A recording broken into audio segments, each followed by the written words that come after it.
안녕하세요, 캡틴 나나입니다. 솔직히 판매 좀 제대로 한다 하면서 유튜브나 인스타, 블로그 셋 중에 최소 한 개라도 활용 안 하는 곳 없잖아요. 근데 문제는 그렇게 해서 제대로 되는 게 거의 없다는 거예요. 그러니까 이거 조금 하다 흐지부지 되고 또 흐지부지 되고, 저는 블로그부터 인스타, 유튜브 다 하면서 글과 영상 합하면 컨텐츠 2,000개는 넘게 발행한 것 같은데요. 개인적으로도 운영해보고 마케팅 용도로도 운영해보면서 확실히 알게 된 각 플랫폼의 장단점과 활용하는 방법이 있더라고요.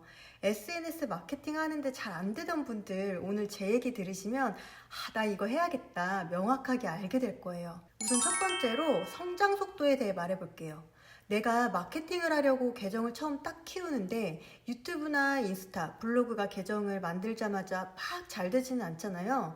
어느 정도 마케팅 효과를 볼 때까지 이렇게 가열시키는 시간이 필요한데, 결론부터 말하면 성장 속도는 블로그, 인스타, 유튜브 순인 것 같아요.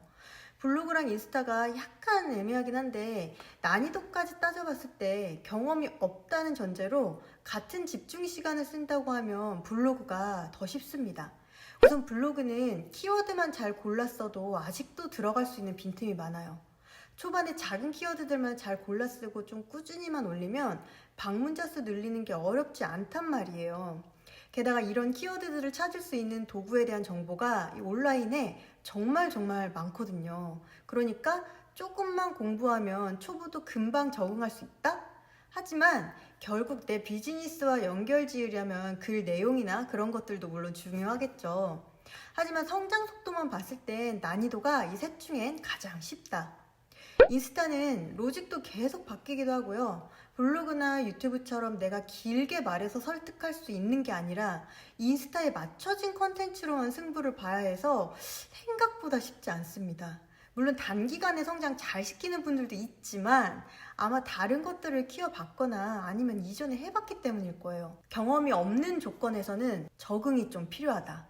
그리고 유튜브는 성장하려면 정말 오랜 인내심을 가지고 운영해야 하는 플랫폼이죠.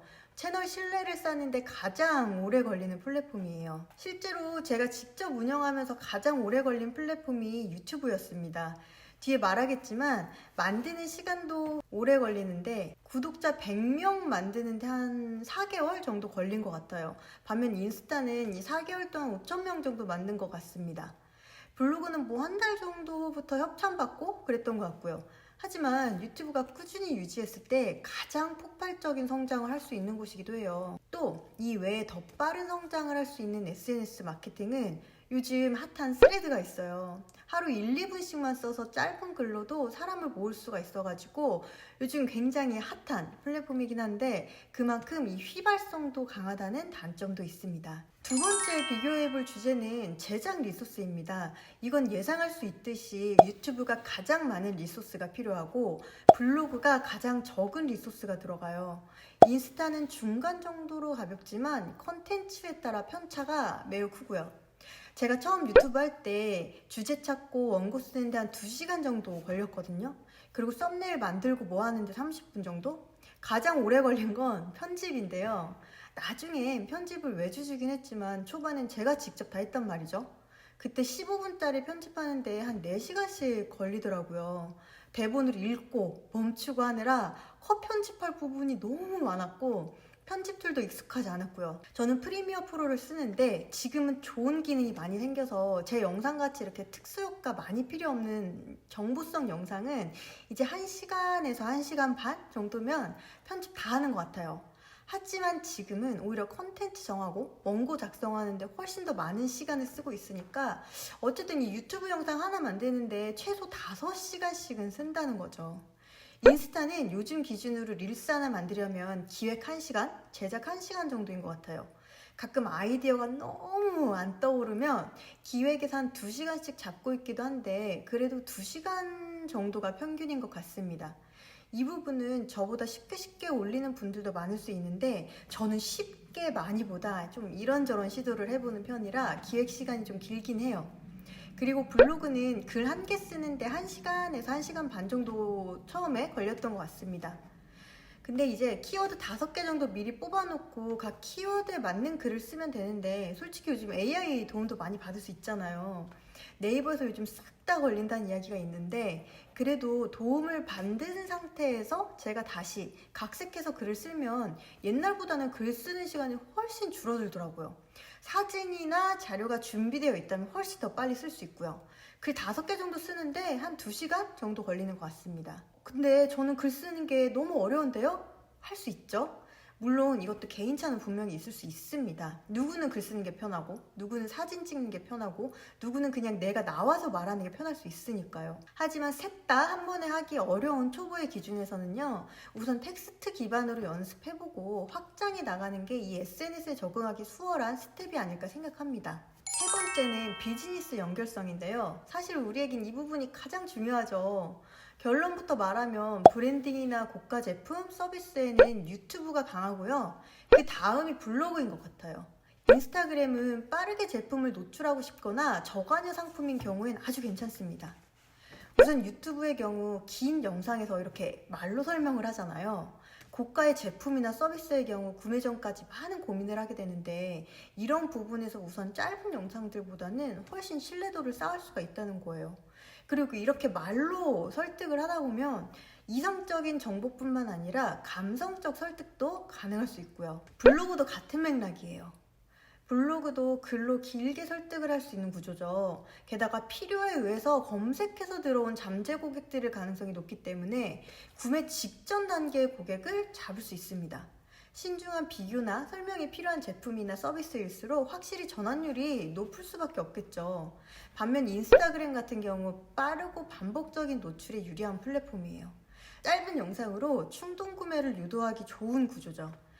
왜 인스타그램 하다가 광고 보고 릴스 보고 구매하거나 맛집 찾아가고 싶다거나 하는 경험 한 적 있지 않으신가요? 시각적 매력이나 빠른 템포, 후킹 같은 걸로 이 잠재 고객의 심리를 움직여서 충동 구매를 유도하려면 아무래도 가격 허들이 높지 않은 제품들이 더 유리합니다. 예를 들어 저 같은 경우 베이킹 오븐 살 때 블로그에서 내돈내산 후기 엄청 보고 골랐거든요. 요즘이었다면 유튜브도 엄청 참고했겠죠? 근데 인스타그램 릴스 영상 이렇게 한두 개 보고 오븐을 고르진 않는다는 거예요. 근데 릴스 보고 여름에 입을 바지가 너무 편해 보여서 충동적으로 산 적 있어요. 이 차이점 아시겠죠? 마지막 네 번째는 이제 각 플랫폼을 어떻게 활용할지입니다. 결론부터 말하면 이 플랫폼이 좋다더라 보다 내가 판매하는 제품이나 서비스 그리고 목표에 따라 달라져야 돼요. 목표가 제품 홍보인지 브랜드인지 신뢰 구축인지에 따라 써야 할 채널이 다르고 조합도 달라집니다. 예를 들어서 신제품을 빠르게 알리고 싶다. 인스타그램 릴스가 제일 먼저 떠오르죠. 짧은 영상으로 쉽게 노출이 가능하고 후킹이 잘 먹히면 조회수도 빨리 터질 수 있으니까요. 여기에 추가로 요즘 핫한 스레드를 같이 쓰면 더 좋아요. 스레드는 짧은 텍스트 기반이라 사용도 쉬운데 반응도 그만큼 빨리 오거든요. 최근 이 둘 조합으로 인지 단계에서 확실히 효과를 봤다는 사례들이 정말 많이 나오고 있습니다. 스레드 관련된 영상은 이전 제 영상 참고해보세요. 반면에 고가 제품이나 상담이 필요한 서비스라면 유튜브를 메인으로 운영하는 게 좋습니다. 5분에서 10분짜리 영상 안에서 왜 이 제품이 필요한지, 어떤 문제를 해결해 주는지를 차근차근 설명할 수도 있고요. 이 잠재 고객들에게 필요한 정보도 보다 자세히 공유해 줄 수 있으니까 그만큼 당연히 신뢰도를 높일 수 있겠죠. 여기에 블로그를 같이 쓰면 더 좋아요. 유튜브의 경우 노출엔 한계가 있을 수 있는데 검색 유입이나 장기적인 노출이 중요하다면 블로그는 써놓으면 무조건 좋죠. 예를 들어서 내가 식단 관리 엑셀 무료 템플릿 같은 키워드로 글을 쓰면 지금도 매달 유입이 들어올 수 있는 거거든요. 이건 정말 광고비 없이도 마케팅 돌릴 수 있는 좋은 루트입니다. 그렇다면 처음부터 유튜브, 인스타, 블로그를 다 하겠다는 건 욕심이고 이도 저도 안 되는 결과만 만들게 되는 거거든요. 시간도 리소스도 분산되면 결국 아무것도 제대로 못하게 돼요. 그래서 저는 초보일수록 메인 채널 하나, 보조 채널 하나 이렇게 2개로 시작하는 걸 추천드려요. 예를 들면 블로그를 메인으로 돌리면서 해당 내용으로 인스타 릴스를 부담 없이 병행을 한다거나 유튜브를 메인으로 돌리면서 블로그의 영상 내용을 정리해서 글로도 남긴다거나 이런 조합이 현실적이고 유지도 쉬워요. 한 가지 소스를 가지고 활용하는 방향으로요. 그래도 나는 뭐부터 해야 할지 모르겠다? 그러면 내가 판매하는 제품이나 서비스를 각 플랫폼에서 지금 바로 검색해 보세요. 현재 그 제품을 판매하는 곳은 어디에서 제일 활발하게 활동하고 있는지를 보시면 됩니다. 간혹 그것도 구분하기가 어려운 경우가 있어요. 그러면 각 플랫폼에서 다른 사람들이 하는 거 보고 내가 이 정도는 해볼만 하겠다 하는 거, 그것부터 시작해 보세요. 사실 저는 처음부터 이렇게 찾아보고 한 게 아니라 완전 무대포로 0부터 시작했거든요. 아는 것도 없고 뭘 찾아야 할지도 모르니까 우선 몸으로 부딪혀서 참 많이도 돌아왔더라고요. 제가 오늘 말씀드린 것처럼 이렇게 정리해보고 내 서비스에 대해, 내 제품에 대해 좀 더 생각해보고 찾아보고 했으면 시간을 단축하지 않았을까 싶은데, 한편으로는 그 덕에 이렇게 공유할 수 있는 경험들이 많이 생겼다고 생각하면 또 아깝진 않더라고요. 오늘 영상이 대표님들 마케팅 방향 다시 점검해 보는데 작은 도움이 되었길 바라고요. 앞으로도 이렇게 실제로 적용 가능한 인사이트를 중심으로 현실적인 마케팅 이야기를 계속 다뤄볼게요. 도움이 되셨다면 구독과 좋아요 눌러주시고요. 오늘도 영상 시청해 주셔서 감사합니다. 그럼 다음 영상에서 뵐게요. 안녕.